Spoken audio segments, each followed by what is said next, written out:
Hi guys, I hope you're doing well. Welcome to my channel.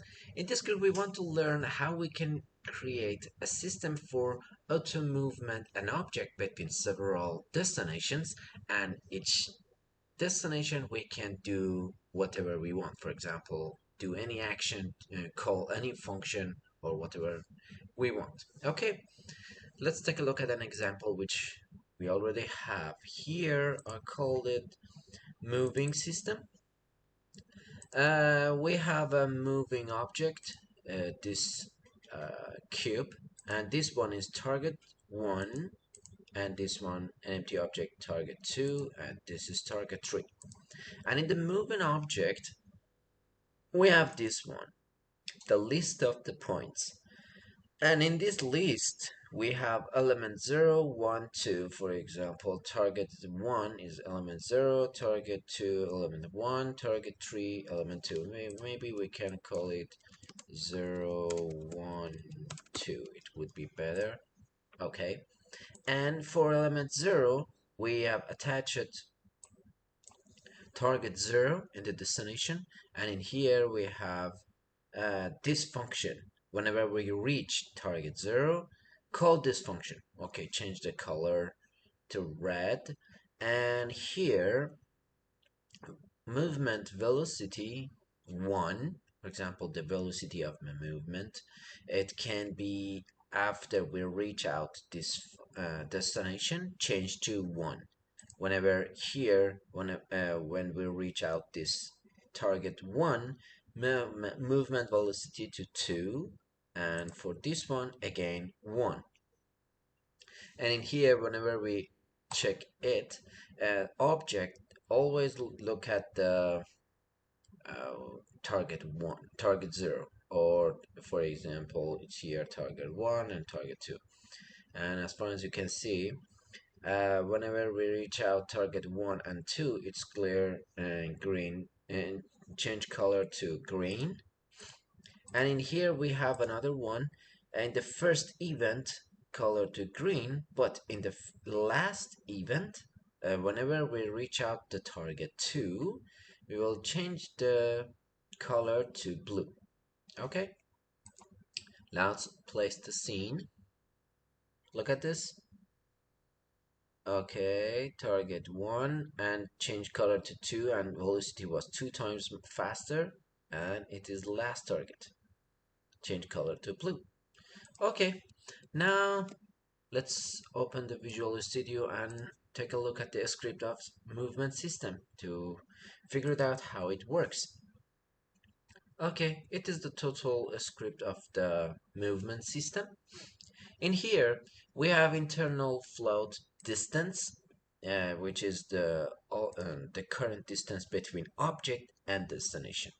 And in here, we have integer destination counter. Whenever we want to find out, okay, what is the target destination, which we have already selected in the loop here, and it is a default movement velocity to equal 1. And the first moment of scene launch, it is equal 1. And in here we have array of points. This array is the class of here system.serializable public class point. Here the class has game object destination and unity event here. Remember, you should have unity engine.events as a using in the first of your script. And in here the movement velocity, you can add whatever you want as a specific parameter. And for example, you can change the movement velocity and look at destination, true or false. The next one is loop. Remember, in here, when I checked on the loop parameter here, it's when the object reached out the target 2, it's tried to change to target 0, and it overloop around these three targets and destinations. And final one, the first event and the final event here. This one, first event and final event. Okay, we have here way to start. Whenever first event equal null, okay, invoke that first event. For example, if we have attached a function to this of a function or several functions to the first event, first call them maybe one, maybe more. After that, do other functions. In here in the void update, we have an if which says if the destinations are not empty, you know, these destinations and points, look at this, points are not empty. Okay, let's figure it out how, what is the distance. The distance is equal the object destination and that point object destination position of it. For example, in the first moment, destination center destination counter is 0. So let's try to get out get the point 0 destination dot position. If the destination counter is plus plus, for example 1, it will be points 1 dot destination dot position and get the distance from here.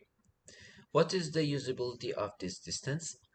If the distance is more than 0.5, it can be any number you want. For example, it is the accuracy of reaching out the object whenever it arrives to the destination's position. For example, if it is equal 0.01, it will be really accurate and equal to the destination transform, but it is too much for processing, so it's better to be half a meter, something like that. Here, object needs to move yet. If the destination is more than half meter, transform dot position. For the smooth movement, we used vector3.lap. So the transform dot position here, and again, points dot destination counter dot destination and points dot destination counter dot destination dot transform dot position. It is the position of that, and the velocity of the movement. As far as we have mentioned, we can change the velocity of movement for each point. So we will get the velocity of movement from each points and time dot delta time to be able to simulate it to seconds, the velocity to second. Okay, but if the destination is less or equal with half meter, the object is in the target position. Okay, we are in the position. If the points that length is not equal 1, so it means we will have more than 1 points. Okay, let's plus plus the destination counter, and in here if points destination counter -1 reach point event is not null, I mean this one, reach point event is not null, is not empty, call it, invoke it. But in here we have another if points.length is equal to destination counter. For example, we have 3 points and destination counter is equal 3. So in fact, we will at this situation, when we have move an object in the position of target 2, it means the last target, we are here. Okay, and the loop equal false. Destination counter minus minus and call the final event whenever it's not empty.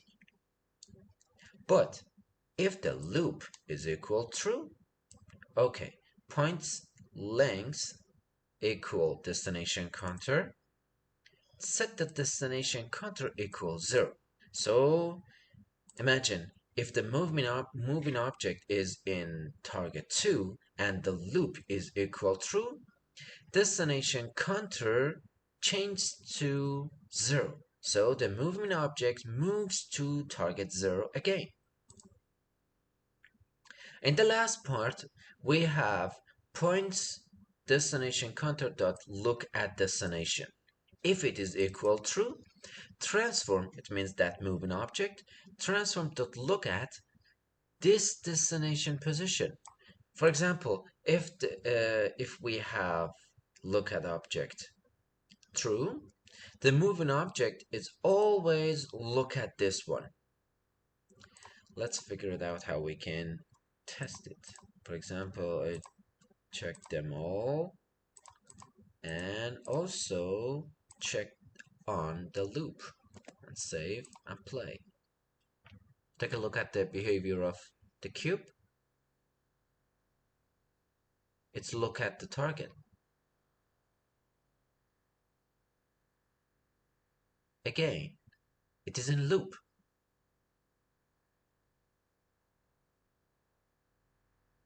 Perfect. It works fine.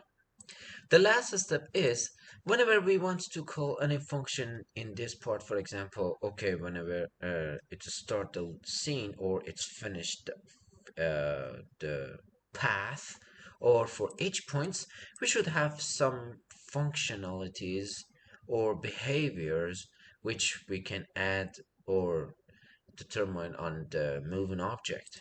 For example, I've defined three example functions. First, change the color to green. Get component render.material.color color green.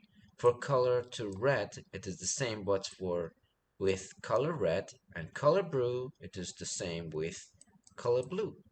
And every time I can call this one moving system color to red. But it can be any function, maybe other scripts from the other objects. Imagine whenever we reach out the target 0, direction light object, for example, game object, or selective. It is selective false. When we reach out the target 0, it's selective false, disable the direction light. And when we reach out the target 1, direction light, game object, selective true. Look at this.